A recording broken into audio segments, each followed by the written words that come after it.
Hello, this is Andrew. As we start to think about doing assignment number 2, I want to go briefly over the order of these projects. Like I said, I don't design this is given to me, this page in this order. I just design the specific projects according to these guidelines. I think this is a great class, and these are great assignments, and I really do kind of like the order, but I just want to discuss something about it because one student last semester mentioned a point, and he's right. So if you go to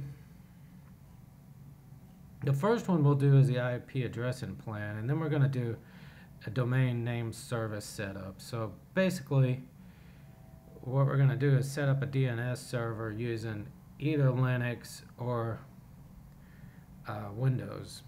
So here's the kicker. So the DNS server here makes sense as you start learning a little security here and then design a network project, because then you start to have an understanding of what servers and such are. But the problem is here, so we install Windows Server and Active Directory. Well, we start to look at more servers, but back here we already had to install, if we did it on Windows, we had to install Windows Server here.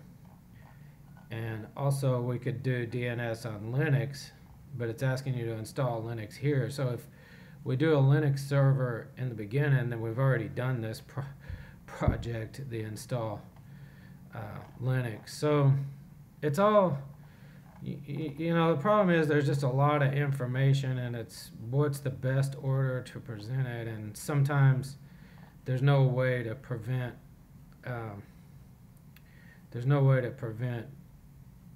giving you something first and then having to bring it back up again. So what I'm going to do this semester is on this domain name service setup, we're going to use Windows Server.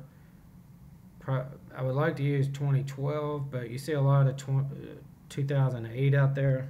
But if you have a 32-bit machine, you'll probably want to use 2008. But we're going to use 2012. So what's going to happen is on this domain name service setup, you're going to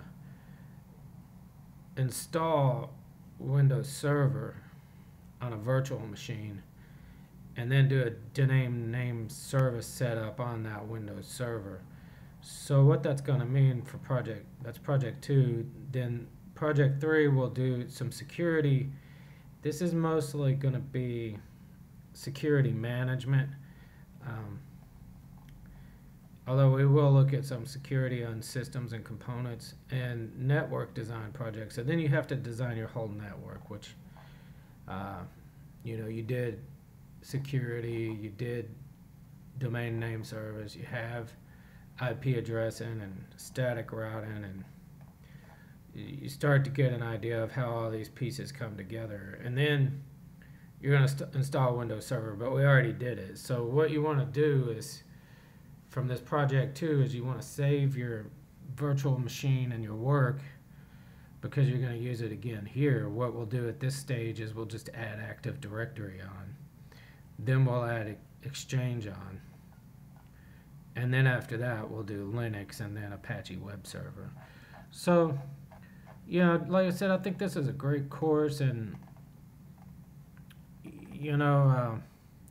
as far as doing Microsoft servers, I'm more of a network engineer, but actually I was like more of a network engineer. I want to do network engineering and Microsoft server, but it's actually more challenging and more fun than I thought when I first started doing it. So, and in any event, no matter where you are working on this, in the technology, it's made me a better network engineer to understand what's going on with the Microsoft servers and also the Linux servers. So whatever you do, eventually, whatever your choice is, this is the basics. This is the foundation of the network, and it's all important material, and I think it's really going to benefit you in your career. Thanks.